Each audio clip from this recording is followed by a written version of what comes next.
Welcome everybody to another episode of Psychology Matters. I'm your host, Sarah Karpie. I'm here today with Tammy Stone from Cumberland Heights.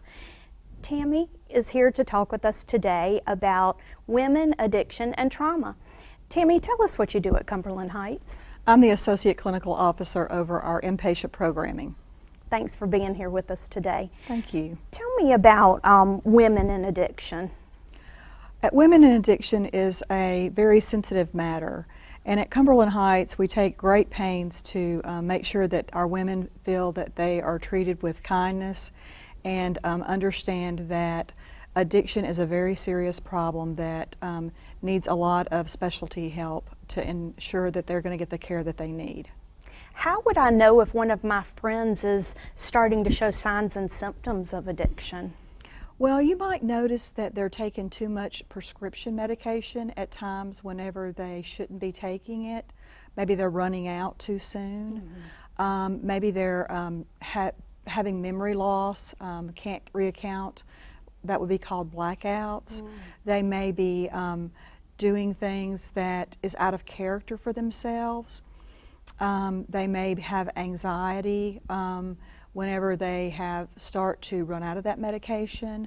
They may be overusing mood-altering chemicals. They may have mood swings or outbursts of different kinds. And sometimes they may have conflict with loved ones. So if one of my friends is showing some of these signs or symptoms, what could I do? What should I say? Well, you might express some concerns. You might, if you're a significant loved one, you might actually even talk to them. If you're not, you might get another loved one to sit down with you to talk with them and let them know that you're having some concerns about that, and talk with a professional about getting them some help and have an assessment to see if they need what level of care of treatment that they might need. Mm-hmm. This is tough sometimes for family members, because what if the person says, leave me alone, I don't want your help? That is tough. Mm-hmm. At that time, then you really do want to get a professional to intervene. Mm-hmm. So there's things called interventionists that we recommend sometimes. They're professional interventionists that help organize the family and other loved ones to come in and sit down and talk with the individual who might be having an addiction problem and do a professional intervention to help them get into treatment. Because one of the major symptoms of the disease of addiction is that they oftentimes don't know that they have it. It's called denial. Oh. And so sometimes they don't know. It's not that they don't want help. They don't want to feel the way they do. They just don't believe that they can go without the mood-altering substance. Sure, and sometimes their perception of what has happened is much different than reality. Yeah, it's skewed. Mm-hmm. Sure. Yeah. So sometimes people turn to using alcohol or other drugs because of trauma that they've experienced. Can you talk a little bit more about trauma and its role in addiction? Yeah, sometimes it can be something that's happened in childhood. Mm-hmm. It could be anything from growing up in an alcoholic home, because we know the disease of addiction is passed on from generation to generation a lot of times. Or it could be something like a sexual abuse. It could be something like a car wreck. Sure. Or childhood bullying. Mm-hmm. And now with social media, bullying doesn't stay just at, doesn't happen just at school. It travels with children. So it could be a number of things that we sometimes don't always know. Mm-hmm. And we don't always, since one of the things that we do with trauma is try to normalize it, we don't always know that we've suffered a trauma. Mm-hmm. We sometimes try to ignore the fact that we've suffered a trauma, because we do want to normalize it. So one of the ways we try to normalize it is we try to hide the feelings. And the easiest way to do that sometimes is to look for medication. If it's been like a car wreck or an injury or something like that, a lot of times pain medication is the first thing that we go to. Sure. Sometimes we've just been using socially or recreationally, like alcohol or something like that, in an age-appropriate way, and then we've suffered that trauma, and then our use picks up, and we've not had the appropriate coping skills. And so then that spirals into an addiction. So many times we don't know that we're going to develop that addiction until it's too late. Right. And so once someone's experienced trauma, sometimes they're using alcohol or other drugs as a coping mechanism. Yes. Until they learn a more positive one. Right. The other thing that happens is that the disease of addiction itself, sometimes because of the things that we do to seek out the drugs, becomes a traumatic experience itself. Oh. We become embarrassed and ashamed of the behaviors that we have while we're under the influence, and we can't bear some of the things that we've done. So that is traumatizing within itself, and then that's perpetuating the trauma over and over again. Maybe it's sexually acting out behavior. Sure. It may be hurting loved ones, and so that kind of perpetuates the trauma, and it makes it more difficult. So then we're in this cycle going steadily downhill, and it makes it hard to pull out of that sometimes. So we have to treat that whenever they come into treatment in a number of different ways. So other risky behaviors then could play a part of that self-medication, so to speak. Yeah. And so when someone contacts you to seek treatment, what is the first step? What we start off with an assessment, and we like for a loved one to come with them to the assessment, because one of the things that we want to do is encourage the loved one to be a part of the treatment process. We know that the chances of relapse reduce themselves as whenever we can engage the family or loved ones with them. So we encourage as many loved ones and family members to be a part of that. We use the ARISE model at our treatment facility to encourage family members to be a part of our treatment. And that's where we try to educate family members on their own family recovery, so that they have support, so that the patient also has support. So that's one of the first things that we do is we get an assessment, and we try to encourage them to become part of the family process as well. After that, we determine what level of care they need, and then we enter them into a treatment process at whatever level of care that might be. At the inpatient facility, then we move into a detox process if they need to be detoxed, to make sure that they're comfortable, and we start that process, and then we start the treatment process shortly after that. We're on 166 acres out at Cumberland Heights if you're in an inpatient facility, and it's quite serene out there. And the campus itself is utilized. We try to use as much of that campus as possible as a way to treat the individual. The acreage itself opens the patient up to lowering the anxiety. It also gets the patient into moving around. And the more movement they have, the less focused they are on the aches and pains of the detox process. Sure. And the more distracted they are on how sick they may feel during that withdrawal process. So we want them up moving around. We found that if they're not confined to a ward or a hospital, they don't feel like they're in treatment. They don't feel as sick as they might if they were in a hospital-based facility. Sure. So we're quite proud of that process. Oh yeah, I imagine so. So experience in nature and getting exercise and doing all that lifts the spirits, so to speak. Exactly. Yeah, we have things like walking trails and fishing ponds, and a serenity waterfall that they can just sit by, and all of that helps them begin to meditate and heal from the inside out. That sounds wonderful. All those things are very positive: meditation, exercise, exploring nature. All those sound like positive healing matters. That's wonderful. Yes. So, so if someone's experiencing addiction or needs to enter that recovery process, they would contact you about entering in that that process. So, how does someone pay for becoming patient at Cumberland Heights? Well, there's a number of ways. One of the things that we try to do at Cumberland, we're a private nonprofit facility, and what that means is that our prices are quite comparable. But one of the benefits of coming to Cumberland Heights is that we're in network with most insurance companies. So we're going to verify your benefits, and we're going to try to keep our price point at an affordable base. So you're going to be able to utilize your insurance there as much as possible, and try to pay for most of your treatment with your insurance if you have substance abuse insurance.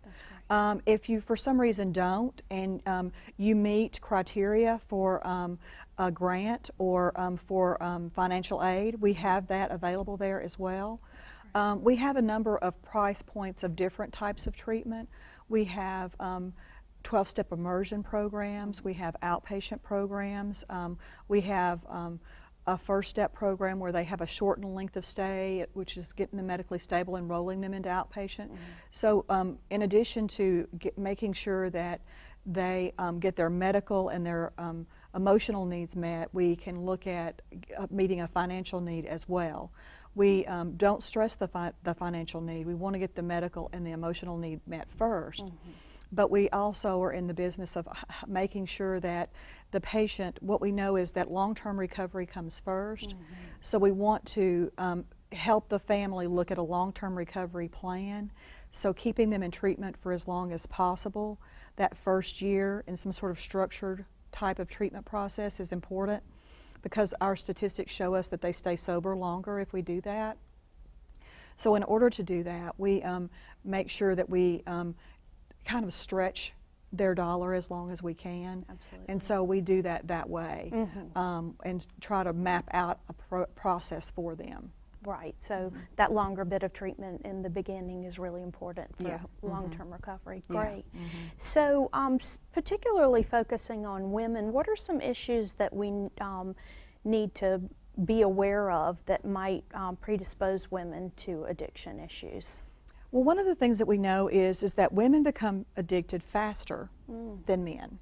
So they tend to, if they start using at a younger age, they become addicted faster. And depending on how quickly they use and how quickly their use picks up, they become addicted sooner. The other thing that happens with women is that when they become addicted, housing can become an issue, because so many women come into treatment, they oftentimes are in abusive relationships because they make bad choices in relationships. Many times they already have children. So looking at if they need to make changes in their relationships, then what am I going to do with my children? How am I going to, get back on my feet? How am I going to find jobs? How am I going to find housing for me and my children? Right. Because there's not many housing places. If there is, there's always long waiting lists. So there's a number of things that happen that we have to consider in addition to just treating the substance abuse. It's not always just about, case management is a big part of our department. We have embedded case managers at Cumberland Heights. So we have a woman at Cumberland Heights has a team. She doesn't just have a counselor. She has a counselor, she has a case manager, and she has a family counselor that works on her team and on her case. So she will be in contact with all of those different people at any given time or any given week while she's there, working to help her launch herself into the next level of care or onto the next phase of her treatment process. That sounds great. So social, emotional, vocational, you're really covering it all. Yes, to make sure that her continuing care plan is solid. And we start that continuing care plan from the day that she walks into treatment. We believe that you can't focus on treatment if you don't know what the next step is going to be. Right. So we're focusing on that from the very beginning. Great, that sounds really good.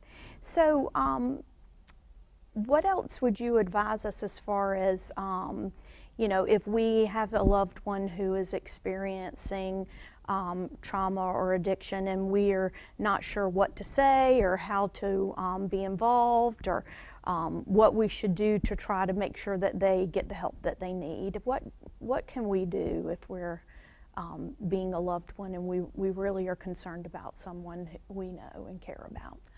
Well, there are a number of ways that you can reach out for help. Al-Anon Family Services is always the best way to start. It's free and it's a self-help group, and they're wonderful. They are the people that we refer to whenever you come into our family program. We recommend that to all of our loved ones to reach out, making a free phone call to see what your resources are and to get some information about what your next steps would be is always helpful, because it's important to know that things are in line, because once you kind of start moving down that process, it kind of starts moving really fast. So it's helpful to do your homework before you start talking to your loved one. You don't want too many hiccups along the way, because they're going to be scared, you're going to be scared, and so homework is always helpful. And then also always getting a professional involved. Trying to do too much of this on your own is difficult, because the disease of addiction attacks the whole family. And sometimes in ways that when we think we're being helpful, sometimes we're not being as helpful as we think we are. And then it ends up doing more damage than good a lot of times. And then whenever the professionals do have to step in, then they have more harm than good has been done. And then we have to work harder to clean that up sometimes. I'd like to talk a little bit about younger women in addiction. What are some of the challenges facing young women, adolescent women, and women who are coming of age that are slightly different than older women? Well, for adolescent women, one of the interesting things that we have found is that for families, it's really hard for them to send them to treatment. Family members don't always want to send their adolescent girls to treatment. They are very protective over them, and they tend to want to keep them close at home and to the nest. So we have found that many times our girls don't get to treatment until they've launched off into college and they start struggling and they're away from home. And then mom and dad are trying to help them get launched, so they're doing things like they're sending them to college and they're giving them money and they're putting them up in dorms and things like that, and they keep falling. And mom and dad are quite confused by that, and they're not sure why they're not being successful in school and they're not being successful in their housing and stuff. And they keep trying to relaunch them, and they're just, but the daughter's not being usually honest or successful. And many times they're making bad relationship choices, and maybe what they have found is that maybe the daughter has struggled with sometimes maybe a date rape, or because they've been in situations that have been risky behavior type situations, and they didn't know that their substance abuse has gotten out of control. They thought that they were socially drinking, but they found that, okay, that social drinking has spun out of control now. And so when they come into treatment now, it's time to leave, and mom and dad want them to come back home with them. And we have to help them understand that coming back home is not always the best options. So learning how to help mom and dad let go and to learn the difference between support versus enabling, you know, and what the difference between those two look like, you know. Really tough. So for a parent of, say, a 21-year-old or a young college student, what kind of advice do you give them if they have a young person who they're worried about, maybe that person, they're seeing some signs of addiction? What would you advise a parent? Well, I find myself talking about things like, you know, maybe right now college is not the thing that we need to be focusing on. We need to be focusing on sober living and getting a job. That you know, academics, it may be your life versus academics, and that's really hard for families to hear. You know, families want successful children. You know, they want to be able to go to the dinner party and say, my daughter's going to be a nurse, or my daughter's going to be a doctor or a lawyer or a whatever, you know, and talk with their friends about, and, you know, kind of match the professions of what our children are growing up to be. It's a lot of pressure. Yeah, there is a lot of pressure, and especially if they've spent a lot of money even on high school. Maybe they paid for private school along the way, or they've spent a lot of money on college already, you know. And so it's hard for them to then step back and say, okay, you know what, I spent all this money on college and now they're not going to graduate. And I'm really going to have to spend some money on sober living, you know, because if I don't spend some money on sober living and therapy, I may not have my daughter this time next year, because she might overdose. Right. You know. Can you talk a little bit about what you're seeing as far as the opioid epidemic is concerned with young people? I mean, what addictions particularly are you seeing with young women? The most popular drugs that come into Cumberland Heights are alcohol and opiates. You know, that's the two most popular drugs that come in there. Not to say that we don't get other drugs, but those are the two seem to be the most popular ones. And so we struggle with opioids. We struggle with them needing to understand that abstinence is the best method of treatment, that we're going to focus on that withdrawal is tremendous, you know, that it's such a struggle. Hard. It's such a struggle. And how we're going to deal with that, the anxiety and learning new resources, and then dealing with their trauma as it comes up, because usually when they're reaching out for opiates, there's usually they are trying to bury some level of trauma. Sure. At Cumberland Heights, we have a trauma specialist, and they go to, if we do a trauma screen on everyone that comes in, and to see if they have any kind of trauma. And then once we do that and they are indicative of needing trauma treatment, then we quickly get them into a trauma specialist, and we do grounding groups. We do different types of trauma therapy. They learn trauma resourcing, and then if they stay long enough and they're stable enough, then we might do EMDR. We might do what we call resourcing group or grounding group. We teach them different skills to manage their trauma while they are getting stable enough to roll into more intense trauma therapy. But we want to make sure that they're stable enough into their recovery program before we roll them into that intense therapy. Right. It's a very fine dance. To move them into that too soon would dysregulate them and put them at risk for relapse. Absolutely.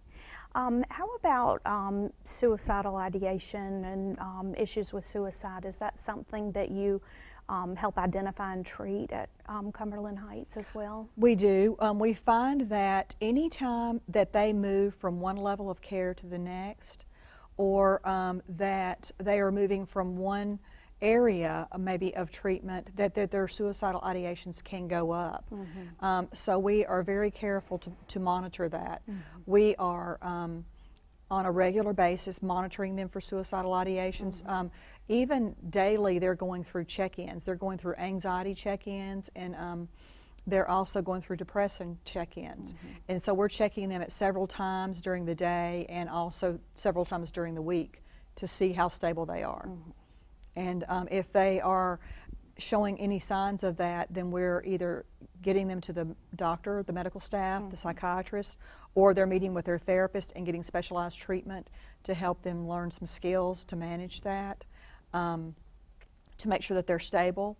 And sometimes we will have to extend their length of stay before we discharge them to make sure that they're stable enough to move to the next level of care.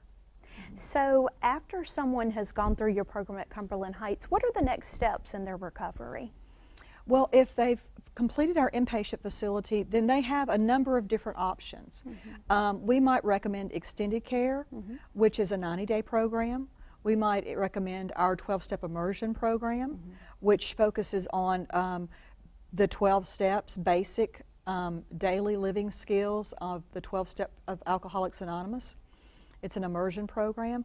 Or we might recommend an intensive outpatient program with sober living.